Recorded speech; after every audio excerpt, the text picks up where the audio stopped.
नमस्कार दोस्तों, आज मेरा टॉपिक है how to improve safety culture in an organisation या importance of safety culture in construction. ये टॉपिक चुनने में एक कारण है, बता रहा हूँ। मेरा एक दोस्त सेफ्टी का पढ़ाई करके एक कंस्ट्रक्शन कंपनी में सेफ्टी ऑफिसर बन के ज्वाइन कर लिया। उस कंपनी में ज़्यादा सेफ्टी प्रोसीजर या सिस्टम को फॉलो नहीं कर रहा था। कुछ दिन में मेरा दोस्त को ऐसा लगा कि यहाँ पे सेफ्टी ऑफिसर का कोई वैल्यू नहीं है और सिर्फ नाम के लिए मेरे को रखा है। और फिर कुछ लोग उनके ऊपर मजाक भी उठाने लगा।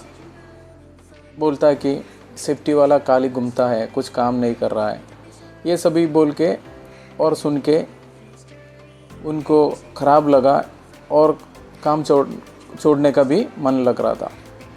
ये बुरा सिचुएशन हम लोग में कुछ लोग एक्सपीरियंस किया होगा हमारा करियर का शुरुआत में।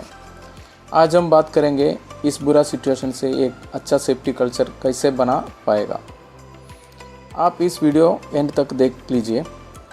पहले आपको बताना चाहता हूँ, कोई भी कंपनी में अच्छा सेफ्टी कल्चर फॉलो करता है, उस कंपनी का प्रोडक्टिविटी अधिक रहेगा, एक्सीडेंट या हॉस्पिटल कॉस्ट कम रहेगा और उस कंपनी में काम करने वाला सारे एम्प्लॉयज़ कुछ भी रहेगा।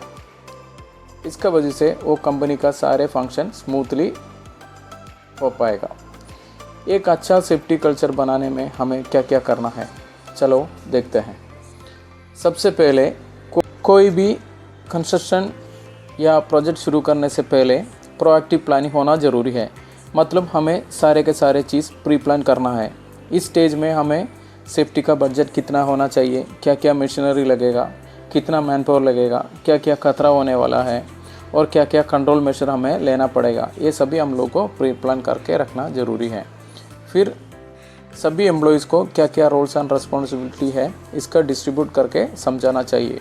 उन लोग को बराबर समझाना चाहिए, तुम्हें ये काम करना है, ये सभी सारे तुम्हारा रिस्पॉन्सिबिलिटी है। ये सभी एक एक एम्प्लॉयज़ को हम लोग समझा के रहना चाहिए।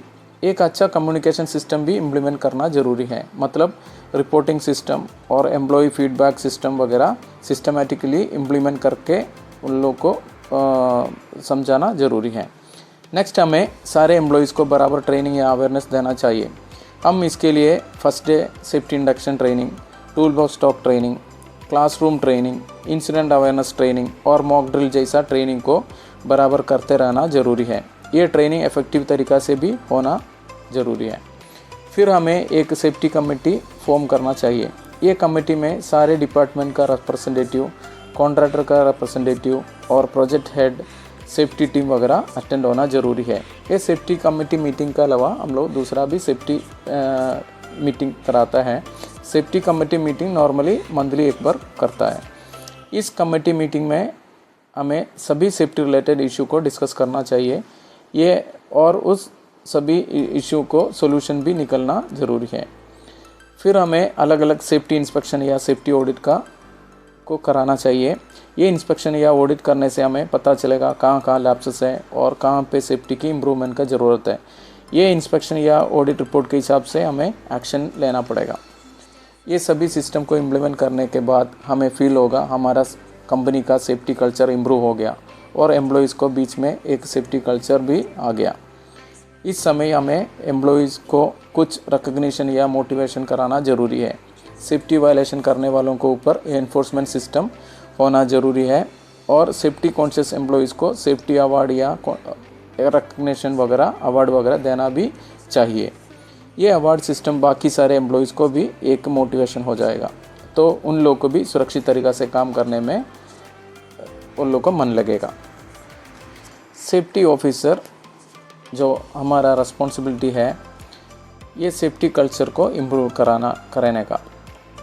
अगर कोई कंपनी में ये सेफ्टी कल्चर नहीं है, कभी भी ऐसा नहीं सोचना चाहिए चलो यार जैसे चल रहा है ऐसे चलने दो। ये कभी भी ऐसा नहीं सोचने का। सेफ्टी ऑफिसर हम हमेशा और हर समय प्रयत्न करना चाहिए हमारा कंपनी का सेफ्टी कल्चर बढ़ाने में। चलिए दोस्तों, फिर मिलते हैं। धन्यवाद।